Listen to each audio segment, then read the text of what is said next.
Hello friends, welcome back to my YouTube channel. तो friends, आप देख रहे हैं गुप्ता ब्रदर्स। तो फ्रेंड्स, आप आगे देखेंगे कि जया लड्डू बना रही होती है किचन में। इतने में वहाँ पर गंगा भाभी पहुँच जाती हैं। तो वो पूछती हैं, ये क्या कर रही हो, क्या बना रही हो? तो जया कहती है कि भाभी माँ, मैं लड्डू बना रही हूँ। वो कहती, बनाओ बनाओ, बीरू को बहुत पसंद है। और इतना कहकर वो जाती हैं। तो इधर जया कहती है, मैं तो सभी के लिए बना रही हूँ। वो तो चली जाती हैं। जया कहती हैं कि भगवान वीरू को ये आपने नहीं बनाए। वो कहती, नहीं नहीं, ये तुम्हें तो हाथ, अगर तुम्हें किसी के चुमने हैं तो तुम जया के चुमो, क्योंकि ये लड्डू तो जया ने बनाए हैं। तो जया दूर से देख रही होती है। वो देखो, जया खड़ी है। और फिर यहाँ पर वीरू देखता है कि जया वहीं पर खड़ी होती है। तो गंगा भाभी कहते हैं कि जाओ, और फिर वो जया को देखकर अपने कमरे में चला जाता है। वो कहता है कि मैं भी ना बिल्कुल बैल बुद्धि हूँ।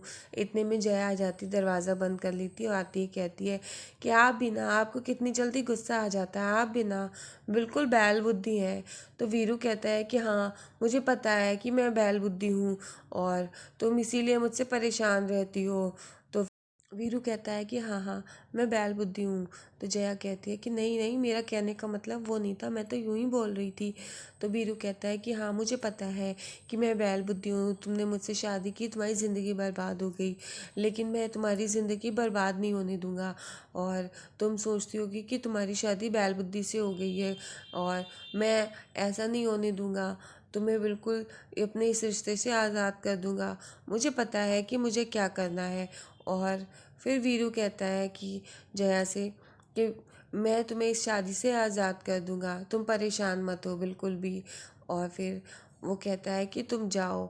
और वीरू कुछ सोच कर बैठा कि उसको क्या करना, लेकिन जया कहती है कि नहीं, मेरा कहने का मतलब वो नहीं था जैसा कि आप सोच रहे हो। तो वीरू कहता है कि मैं जानता हूँ कि तुम्हारा कहने का मतलब क्या था। मैं बैल बुद्धि हूँ ना, इसीलिए तुम मेरे साथ ऐसा करती हो। तुम्हें लगता है कि मैं कुछ भी नहीं समझता, लेकिन मैं सब कुछ समझता हूँ। और मैं तुम्हें इस रिश्ते में इस तरह से नहीं रहने दूंगा, मैं तुम्हें छोड़ दूंगा, तुम्हें इस रिश्ते से आज़ाद कर दूंगा। इतना कहकर फिर वीरू जया को कमरे में छोड़ के, कमरा खोल के यहाँ से चला